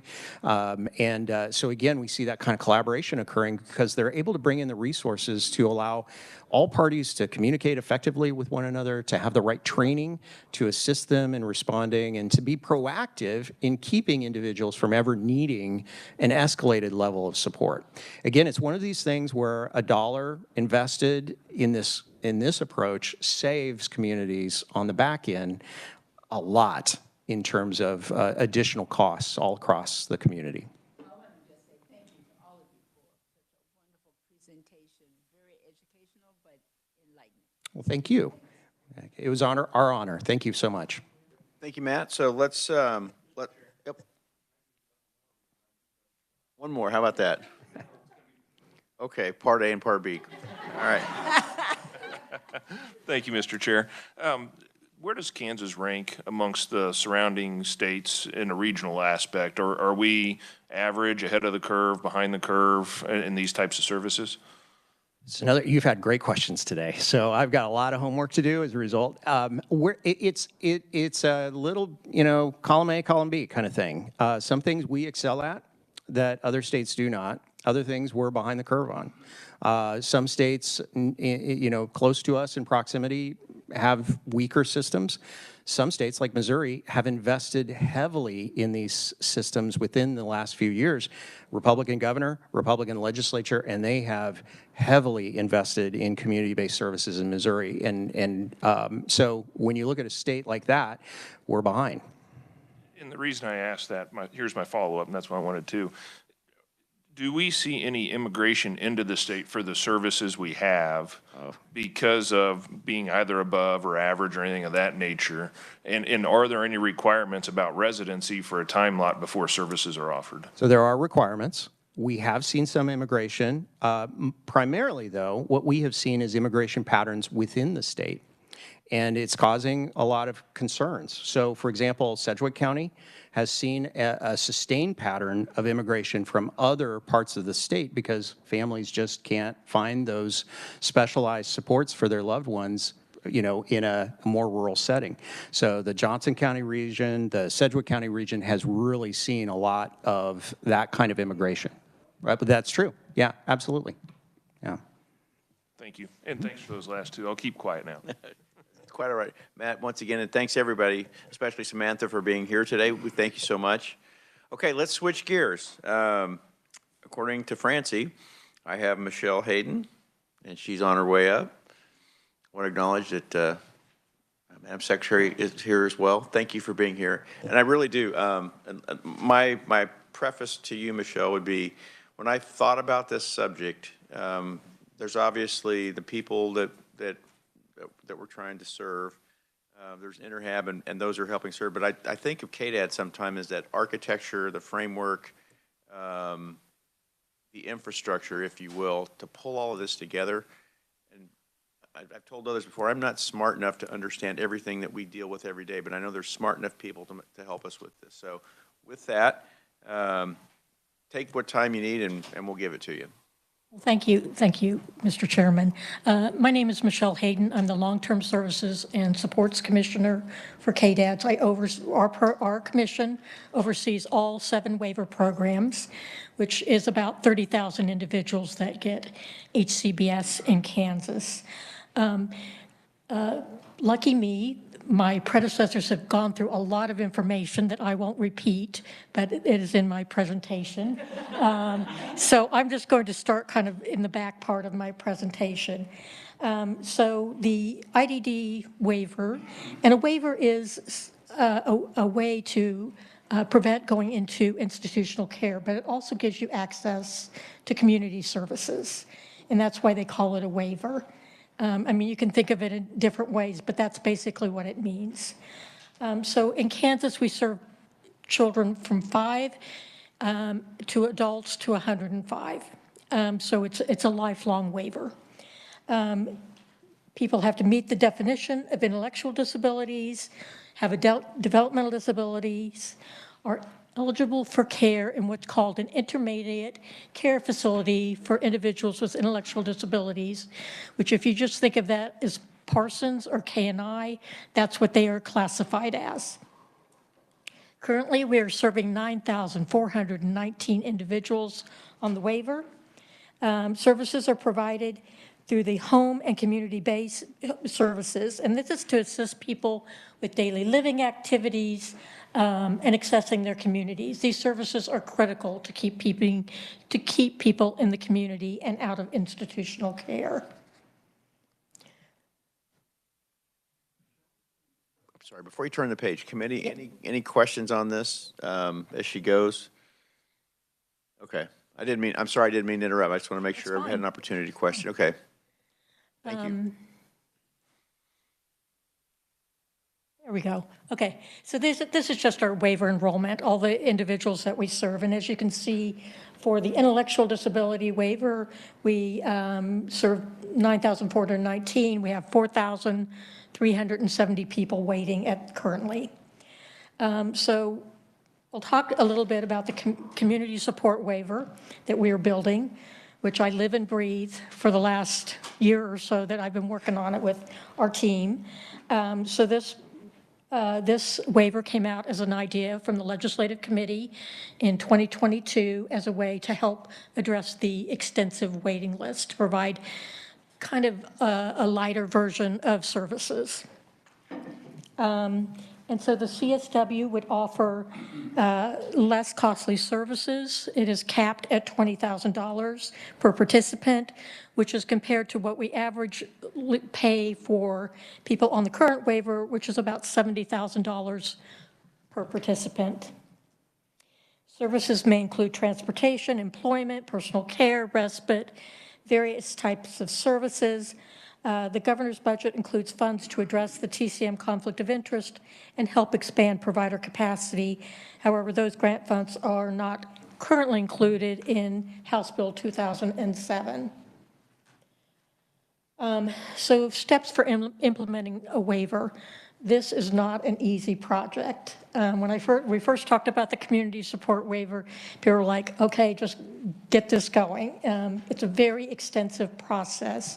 We have to identify the need, design the framework, develop a cost and budget, get a lot of stakeholder and public input. We currently have a technical advisory group that meets with us monthly to talk about what they want to see in this waiver. And we also have monthly town halls that anyone can join to help us give their input in developing this waiver for Kansas. We then go to CMS for a review and negotiations, and we respond to their what's called RAI, or requests for additional information. Those can be pretty extensive. And then we have implementation and readiness. We have to make sure we have the regulations, train providers, enroll providers, launch claim systems, and then there's enrollment and service delivery. And once we get a waiver, there's lots of ongoing oversight and reporting. So funding in the workforce, primarily funded through Medicaid. Approximately 60% of our funds come from the federal government. The state provides approximately 40%. In FY 2024, the total for the IDD waiver funding was $598,115,479. Of that, the state put in $229 $1,359,000. So you can see that it's a very costly waiver. It's almost $600 million of our Medicaid budget. Additional funding sources, there are some state general funds and federal grants. I think as Matt and Megan and Lori and Mika talked about, we have, we have some challenges, and one of those is the workforce challenges, direct support professionals, shortage due to low wages and high turnover. We also have the challenge of the waiting list, which is at 4,370. And we have difficulty recruiting and retaining direct support professionals. We did use some of our ARPA funds back in 2021, our American Rescue Plan funds, $51 million, which we gave out to community service providers to recruit and retain direct support professionals. And that did help, but it hasn't solved the entire problem. It's also, I'm sorry. Don't mean to interrupt, but Representative Oropeza has a question before we get past this part. I'm sorry. I have a question in regards to this part, because I met with some constituents. I don't even know what day it is, but I've met with them this week, I feel like. And it was in regards to the direct support professionals. When's the last time they've had any type of increase in type of wage or payment that's been consistent? 3 years. I was going to say 2 to 3 years, so I was pretty close. Yes, 3 years was the last time, 3 years ago. Okay. And as you know, inflation has risen since then. And then what's the average, like, is an hourly, I'm assuming? Like, It's usually an hourly wage that is paid for direct support professionals, and that varies across the state. It's not universal. It's not universal because a provider will decide, take the funds, to pay for the service, and they will then pay out their wages. And I think my friends from Interhab could talk more about the various The Interhab wages. average wage of members is around $15 an hour with benefits on top of that. Yep. Thank you. Yep. So we also have access to services. As we talked about earlier, rural areas face greater service gaps. And another current challenge is that, as I said, that putting a waiver together is very complex and takes a lot of time. So KDADS and KDHE will be required under House Bill 2240 to submit all amendments and changes to the 1915C IDD waiver, including system funding structure or services for individuals with IDD, to the legislature for approval. And this will likely add some time to the process for getting an amendment processed or bringing on a new waiver. So that is a concern. I did want to show you a graph here, and this is the history of the IDD waiver waiting list. And you can see that it has steadily increased, but we have seen a drop, and that is due to additional funding that was provided to move people off the waiting list. We're very grateful for that. We want to continue to see that go down, and we're hoping the community support waiver will help to do that as well. And I know that a number of entities are pushing for some more slots to be opened up.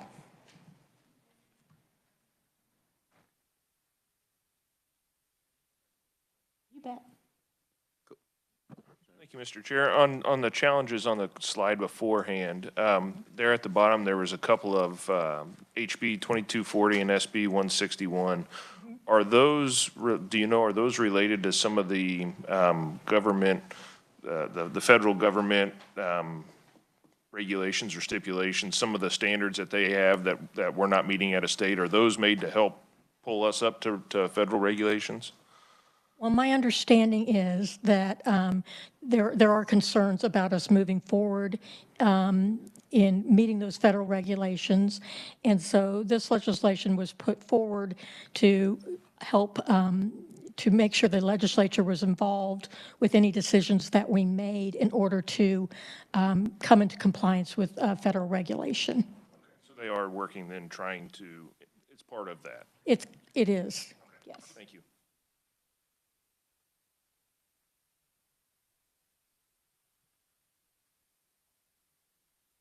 So the legislative considerations, of course, reducing the waiting list is always something that's heavy on our minds.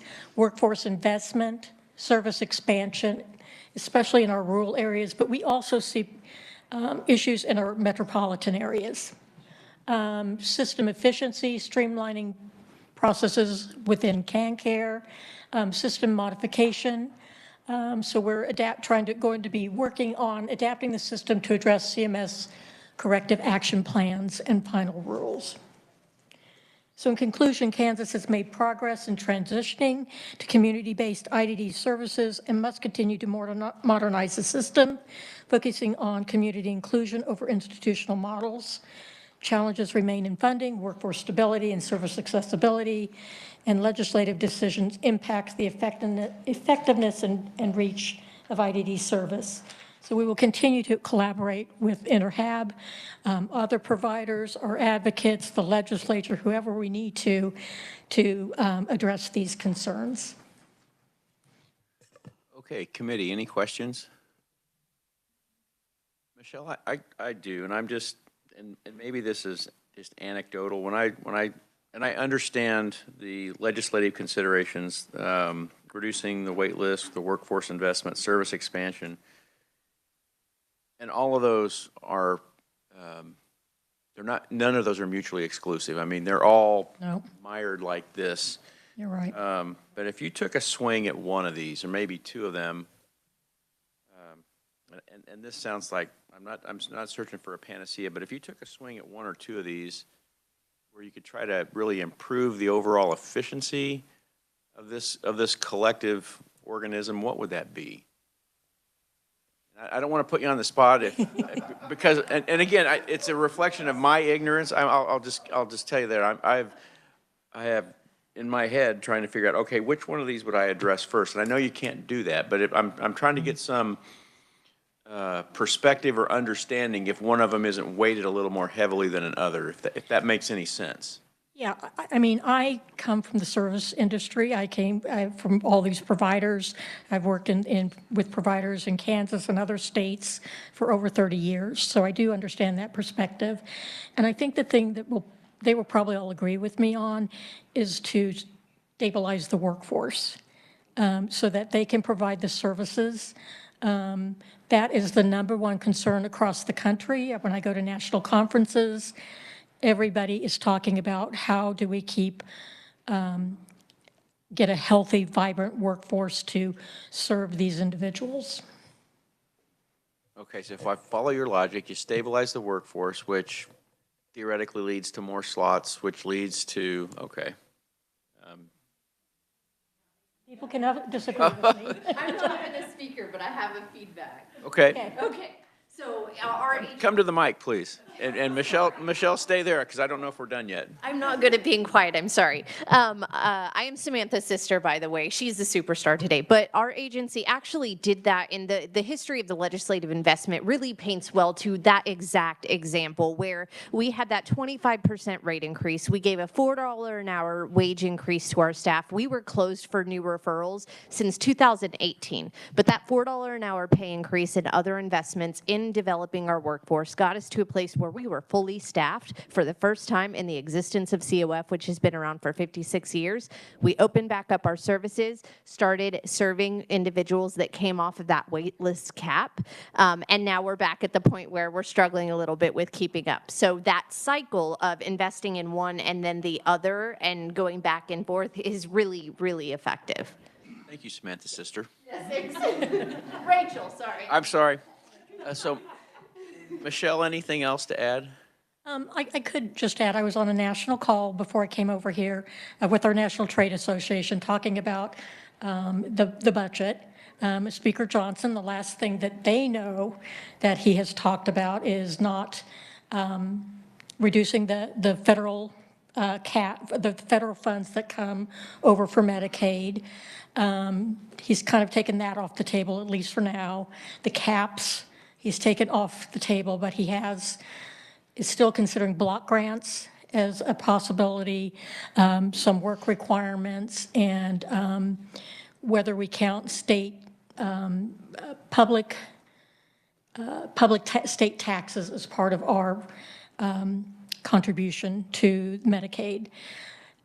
That changes hourly, so I don't really know what's going to happen, but we are very concerned about what's going to happen there. Those kind of cuts would be disastrous for a lot of people on Medicaid. All right, thank you. So committee, one more final time, any more questions for Michelle? Oh, Secretary Howard, please. Comment when you asked about the Senate Bill 161 and 2240.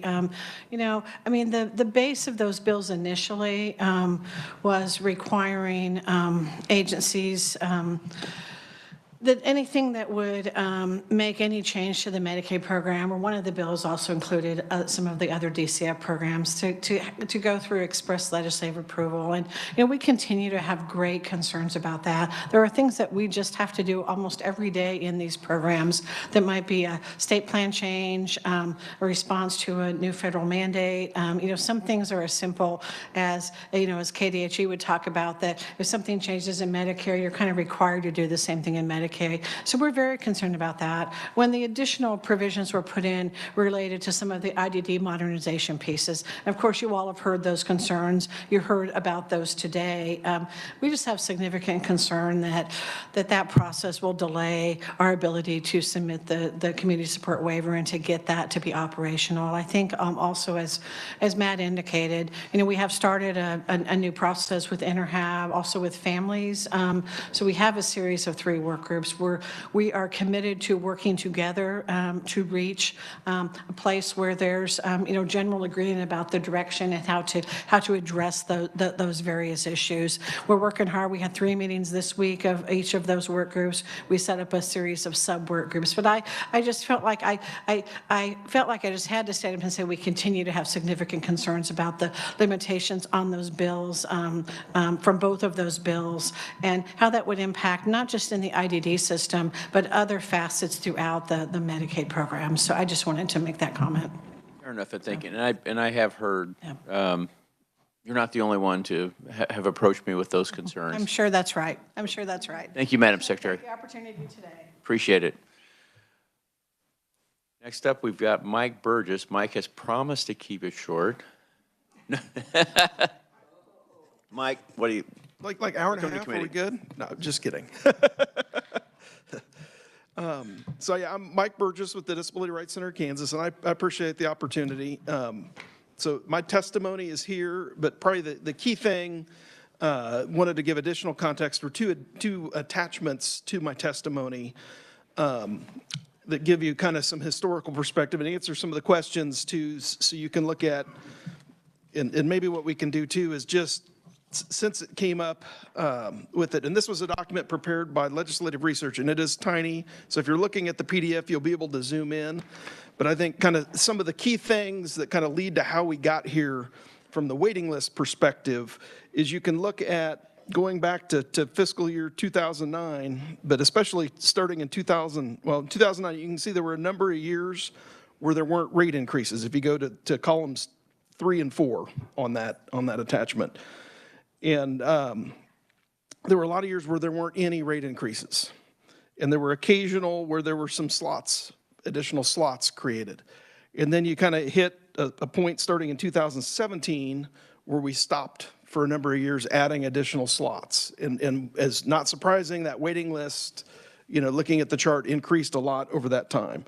And so we did have a number of years where we had much needed rate increases that helped. And if you remember back to Matt's chart, you could see we were getting closer to that line where, you know, if you looked at inflation, never got to it, but we narrowed the gap substantially because they were much needed rate increases. But unfortunately, we weren't doing slots. And I know during my tenure, I was in the House from 2003 to 2012. During that time, we typically tried to do a little bit of both every year, a little bit of rates and a little bit of slots. And we weren't, you know, the waiting list was still growing even during that time, but we were kind of not losing as much ground.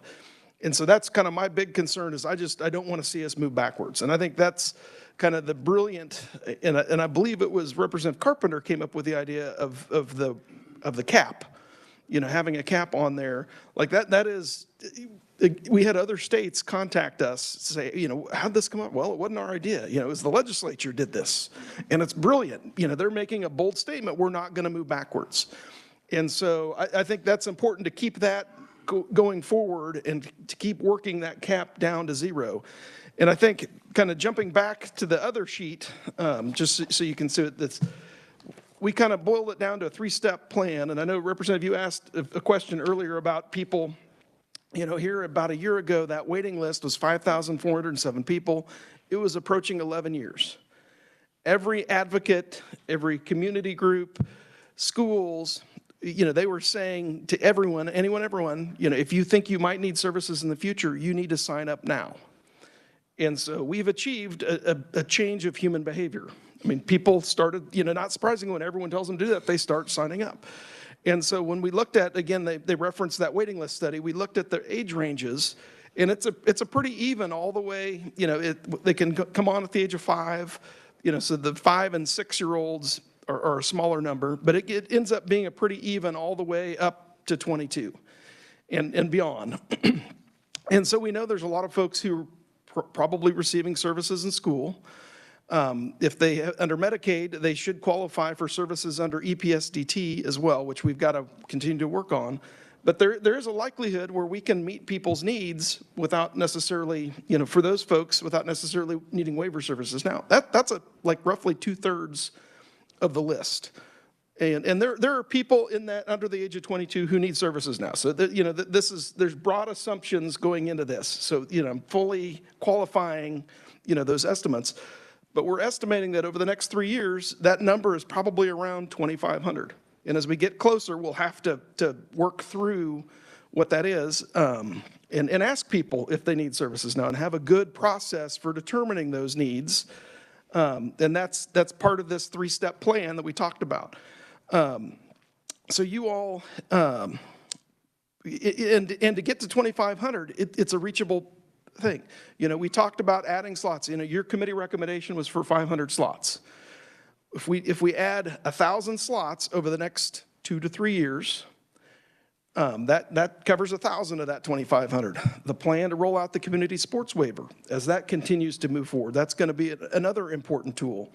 The plan is to ramp that up to about 1,500. Guess what? That gets us to 2,500. I mean, that's like the pieces are in play. The plan to get us to 2,500 is already there. We just got to do it. And we got to stick to it. It's going to be hard, especially given all the uncertainty that they talked about, with not knowing what's going to happen in Washington. But so step 1 is that adding 1,000 slots on the comprehensive waiver. Step 2 is rolling out the community sports waiver. Step 3 is the part that we haven't really fully addressed yet and with recommendations.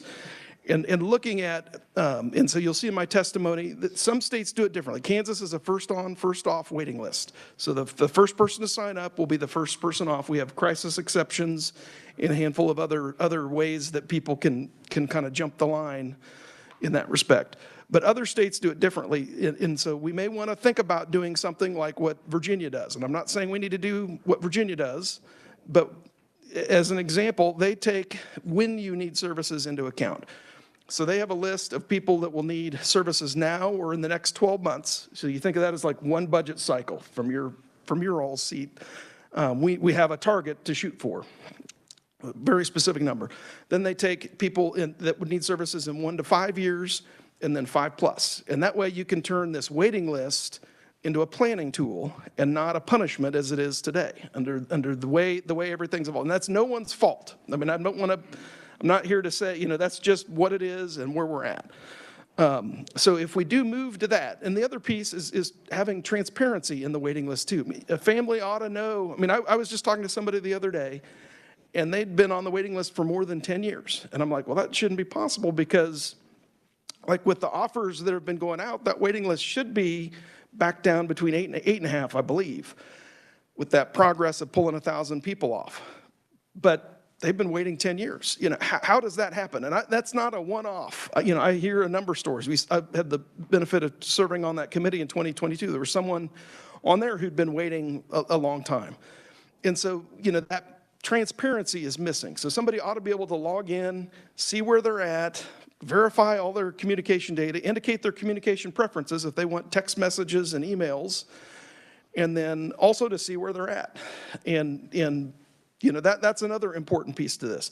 But as some of the previous speakers talked about too, we also need to involve the CDDOs in this because they're uniquely equipped on the ground in the county to do that.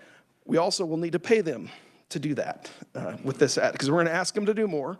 Part of the contract, we're going to have to expect to pay a little more too for that, but they're an invaluable tool as we're looking at that. So those are kind of a few key things. Wanted to kind of circle back to one of the earlier questions about, you know, the immigration in. And actually that's a barrier. Our waiting list is a huge barrier because your benefits don't move state to state. So somebody who's on a waiver in another state, when they move to Kansas, they go to the bottom of the list. So you think of military families. You think of companies, you know, people who relocate here to take a job at the aviation sector or one of our other up-and-coming industries. That's going to be, you know, they're going to think twice before they move because that's for families involved with this. You know, it isn't just about the job opportunity. It's about what this means for my family.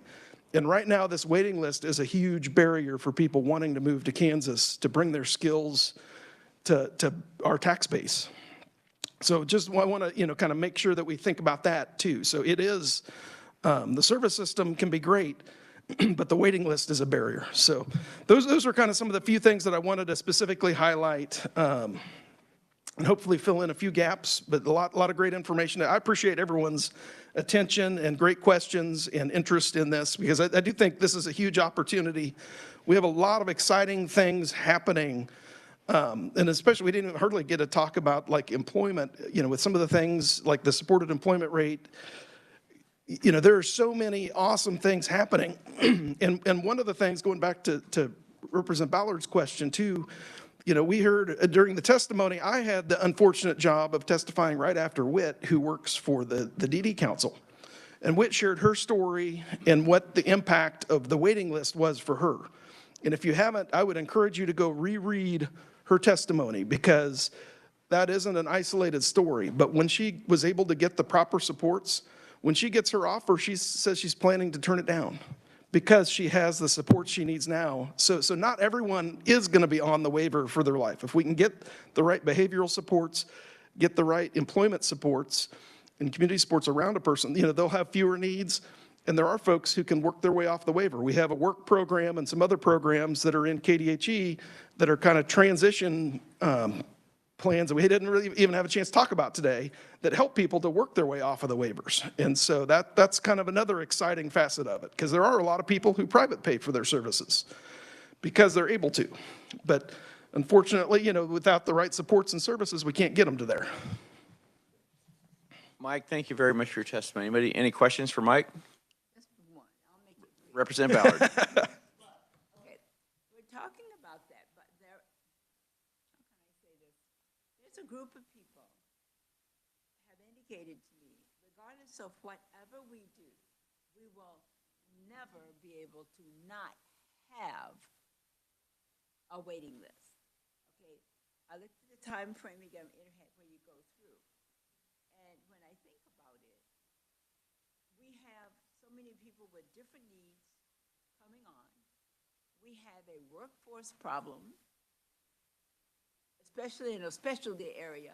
If we were to eliminate that waiting list in 2 weeks, we would not be able to accommodate all of those people. We would not be able to. So I think the question is, what do we need in the workforce and how long will that take as we are eliminating it? Because no sooner as you bring it down, you would get all these people coming on and you'd be right back up again. So that's another argument that I keep thinking about. Okay.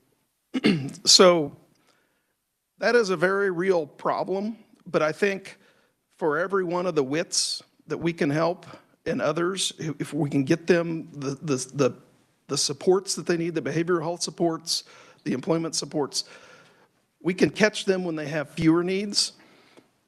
And that's freeing up those resources for people who have more intense needs. And I think we've... That would be the community support waiver, the one that we're trying to get.